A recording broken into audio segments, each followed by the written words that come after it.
A quantidade de pessoas nas agências bancárias e também casas lotéricas tem preocupado o governo de Unai. Conversei com o prefeito agora há pouco e ele foi categórico ao afirmar que o isolamento social continua e é preciso a colaboração de todos. A história é o seguinte,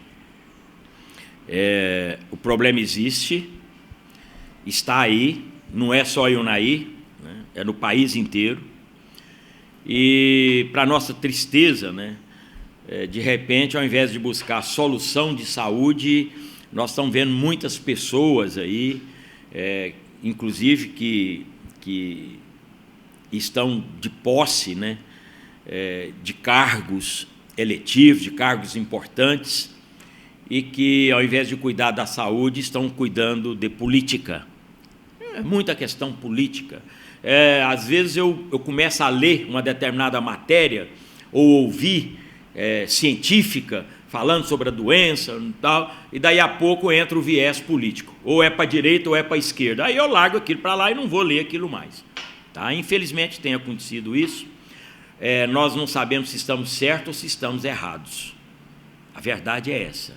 De repente o que a gente faz aqui agora está certo nesse momento, mas amanhã já não está certo mais. Então eu tenho defendido e tenho falado que não tem nada batido a prego.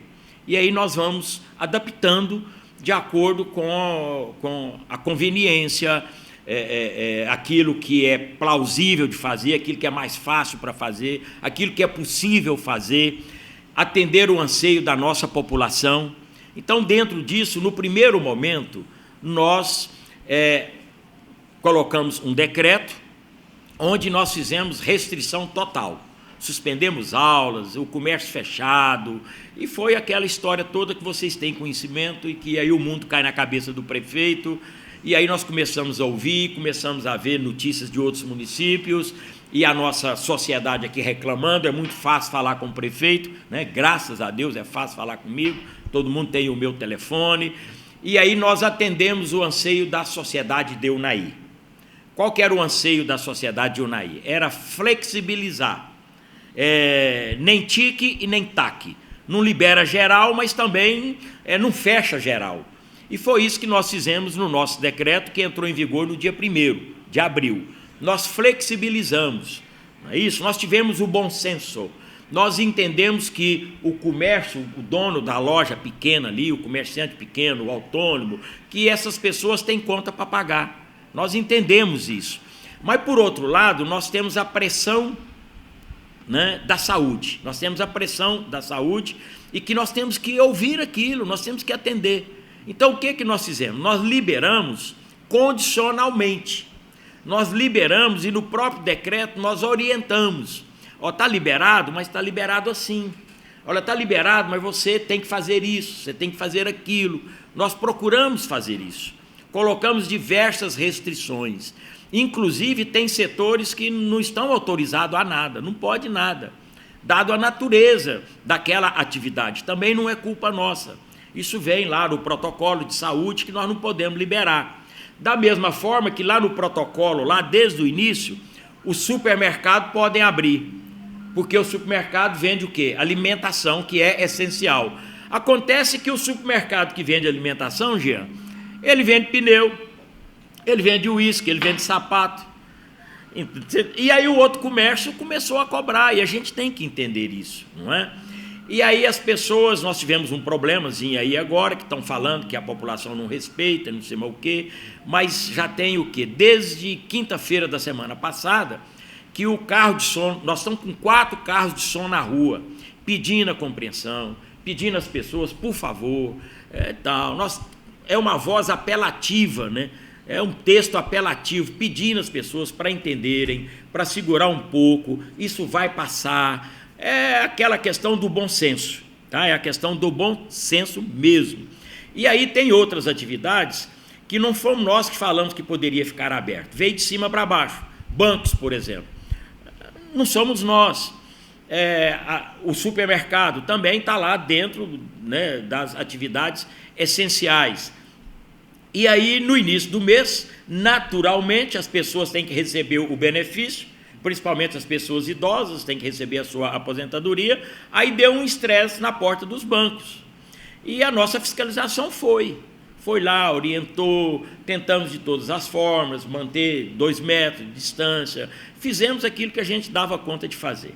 Mas eu tenho que dizer para a nossa população também que os nossos fiscais, eles são limitados. Nós temos só 3, 4 fiscais. E parece que um até emprestado aí na história. São 4. Não é o número, é que eles não têm aquele poder de polícia. As pessoas olham para ele assim, às vezes até conhecem ele, é companheiro de jogo de truco, não sei mais o que e tal, e não ouve nada ali, entendeu? Não atende aquilo. Eu diria que, falei ainda há pouco aqui, que se tiver uma farda de um policial militar pendurado na árvore ali, as pessoas respeitam mais do que o nosso fiscal. Então nós precisamos de ajuda, nós precisamos de parceria, não pode ficar só a prefeitura nessa luta toda. Então é isso, tá? Eu entendo a população, eu estou aqui para entender mesmo, eu entendo que é assim, eu sei que é difícil ficar dentro de casa, né? Nós sabemos também como é difícil ficar com a porta fechada ali e as contas vencendo. Por outro lado, a gente sabe que é saúde, que é vida de pessoas, ninguém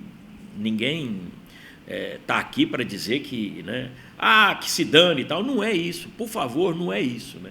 Mas também a gente tem que ter o bom senso, de forma que, de repente, se nós tivermos educação, se nós tivermos o bom senso, se nós obedecermos às normas, né, de lavar as mãos, não tocar o rosto, manter distância das pessoas, nós podemos conviver com isso e esperar passar, porque vai passar, vai passar. O grande problema, a gente tem visto aí, que não é lá a doença e tal, o grande problema é que, se vir tudo de uma vez, o nosso hospital não tem como acolher as pessoas. E aqui não é só as pessoas de Unai, tem mais 12 municípios em volta que vêm para cá, e aí nós vamos fazer o quê? Aí vai dar um colapso e tal, e aí, de repente, vai morrer pessoas, nem tanto por essa doença. De repente, não é nem essa doença. De repente, vai morrer porque ela teve um problema, uma complicação no parto da criança lá, e precisava de um respirador, e esse respirador está ocupado lá porque está faltando. É isso. Então, a gente pede essa compreensão. Eu peço encarecidamente à nossa população que tenha um pouco de caridade também com a nossa administração, né, com as dificuldades que a gente tem. Além de tudo isso, nós temos as outras questões, não para, né? A ponte estraga do mesmo jeito, a estrada tem que ser arrumada, daqui a pouco as aulas estão voltando, e assim vai, a história não para, os problemas na prefeitura, eles não param, e nós temos que acudir tudo isso. Eu estou aqui trabalhando, mas estou mantendo os meus cuidados, é claro, é da prefeitura para casa, eu cheguei em casa, eu não saio mais, é assim. E é isso que eu peço para a nossa população, por favor, nos entendam, porque nós não temos outras medidas assim, de liberação mais para tomar. Alguma medida que tiver que tomar daqui para frente, só se for para apertar mais, só se for para fechar mais, porque o que tinha que flexibilizar, nós já flexibilizamos. Agora, o que nós podemos contar é com a boa vontade da população, né? E aí é de mamando a caducando, aí é do novo ao velho, é todo mundo. Nós temos que entrar nisso, a comunidade é nossa, somos nós que fazemos a nossa querida Unai. Então, nós é que temos que fazer isso juntos, tá? E aí eu peço ajuda a todo mundo, aquele que, né, que de repente vê a coisa lá, não é brigar, não é nada, mas orientar, tá? Esse é o pedido que eu faço para todos, que Deus nos abençoe aí, que a gente passe nessa etapa logo, logo, né? Eu, por exemplo, já estou extremamente preocupado daqui 4, 5 meses, que a arrecadação vai cair, é natural, nós estamos vendo que vai cair. E aí? Vai cair, mas os funcionários da prefeitura, 2.400 servidores, vão ter que receber, e o reflexo disso vai vir daqui 3, 4, 5 meses, né? Então, a gente tem que botar o pé no freio também, tem que ter juízo, porque tem que pagar os servidores. O pessoal ali da loja, às vezes, pode até mandar embora, mas aqui na prefeitura não tem jeito de mandar embora, entendeu? É um negócio assim um tanto complicado, mas se Deus quiser isso vai passar, nós vamos sobreviver a mais essa. Nós temos que ser otimistas sempre, sempre. E o que eu peço é que tenham caridade com o prefeito. Nós estamos fazendo aquilo que pode ser feito e o que nós achamos que é o certo, o que nós achamos que é o melhor para as pessoas da nossa cidade. Em relação às feiras livres, o prefeito de Unai, José Gomes Branquinho, avalia como positivo a primeira edição no último final de semana, em que os feirantes atenderam a todas as normas de segurança. Comenta o prefeito. Veja bem, né? Para você ver, Jean, como que é complicado. Aí o supermercado grande lá, que tem uma estrutura, ele está vendendo. Então, vai chegar no final do mês, ele tem como pagar as contas dele lá e tal. E aí aquele feirante que vive daquilo que ele vende ali, que ele produz e tal, aí nós entendemos isso e flexibilizamos, mas orientamos, né? Botamos lá o pessoal, o distanciamento das bancas, pessoa de idade não vai trabalhar, fizemos tudo isso, as pessoas obedeceram. Tá? Então correu tudo tranquilo, sem nenhum problema. É isso, quando tem o bom senso, né? Quando tem esse respeito, quando as pessoas entendem que a gente quer ajudar, as coisas ficam mais fáceis. O exemplo disso é a feirinha. Por outro lado, eu posso dizer, por exemplo, aqui da minha mesa eu fico observando ali, ó, os mototáxis. Daqui eu vejo lá. É razoável uma pessoa andar de mototáxi? Nesse momento, montar na garupa de uma moto, pegar um capacete que foi usado por outra pessoa e pôr na cabeça, é você pedir a máscara do outro emprestado. Não é razoável.